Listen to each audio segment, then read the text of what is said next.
It all begins with a question so simple and so profound, it would change the course of Silicon Valley. What is something that nobody agrees with you on? It's a question that has haunted Peter Thiel, a man whose life is a relentless pursuit of the unpopular truth. He's not a founder, but an anti-founder, not a builder, but a philosopher, not just an investor, but a prophet of the future. You might know him as the co-founder of PayPal or the first outside investor in Facebook, but to truly understand him, you have to go back to his childhood, where he was a brilliant but restless chess prodigy, a person who lived in a world of complex patterns and winning strategies. This early fascination with logic and contrarian thinking would become the psychological engine of his entire career. He didn't just want to win. He wanted to win in a way that no one else had thought of. He never wanted to follow the crowd. His early career was a series of intellectual and professional detours. Stanford Law School, a Supreme Court clerkship, even a brief, unfulfilling stint as a securities lawyer. He was a man with a mind so powerful it was bored by convention. The real turning point came with the dot-com boom, a time when everyone was chasing the same ideas. Thiel saw an opportunity that everyone else was ignoring. He looked at the chaos of online payments and asked, why can't sending money be as easy as sending an email? This simple question led him and his co-founder Max Levchin to create PayPal. It was a company built not on a grand vision of a new internet, but on the simple, elegant principle of solving a real problem. And here's the hook. He didn't just build a company, he built a family, a group of rebellious geniuses who would become known as the PayPal Mafia. He was the intellectual godfather, fostering a culture of intense debate, fierce loyalty, and a shared belief that they could rebuild the tech world in their own image. After selling PayPal to eBay for a stunning $1.5 billion, Thiel faced a new challenge. What do you do with that kind of money and influence? Most people would have retired or made safe, diversified investments. Thiel did the opposite. He looked at the next big trend, and with his contrarian mind, saw what everyone else was missing. He saw a college social network, Facebook, as more than just a passing fad. He saw it as a potential global monopoly.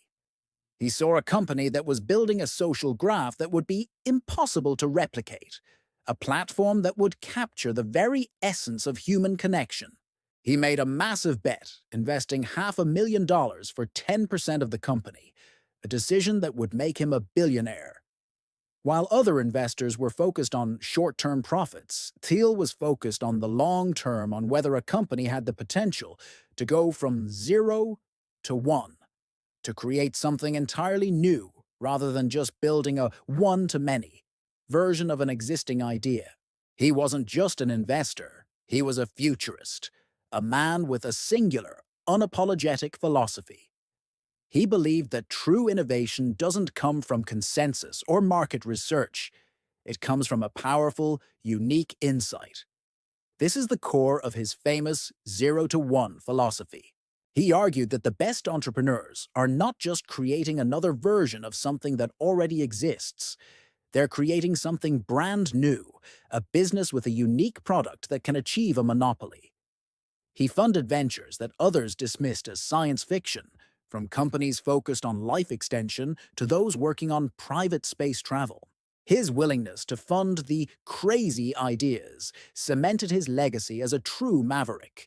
But his life isn't without its challenges and controversies. His public persona is a paradox, a brilliant libertarian and a staunch conservative, a man who despises monopolies in principle but builds them in practice. He funded a lawsuit against Gawker Media, an act that many saw as a vindictive move against journalism. He has become a deeply polarizing figure, but that's precisely the point. His life is a masterclass in living by a core, unwavering philosophy, even if it puts you at odds with the world. He has proven that to achieve greatness, you must be willing to be misunderstood. So, what can we learn from a billionaire philosopher who made a fortune by being the ultimate contrarian? His life teaches a financial lesson that goes against everything you've been told. While most financial gurus preach diversification and following the market, Peter Thiel preaches concentration and contrarianism. He believes the greatest fortunes are built by finding that one thing that nobody else agrees with you on and betting everything on it. His story is a masterclass in intellectual courage, a deep-seated belief that the most valuable thing you can do is think for yourself, especially when the consensus is loudest. The question is, what's your unpopular truth? What's the one thing you know is right that nobody else can see? What's your 0 to 1 idea?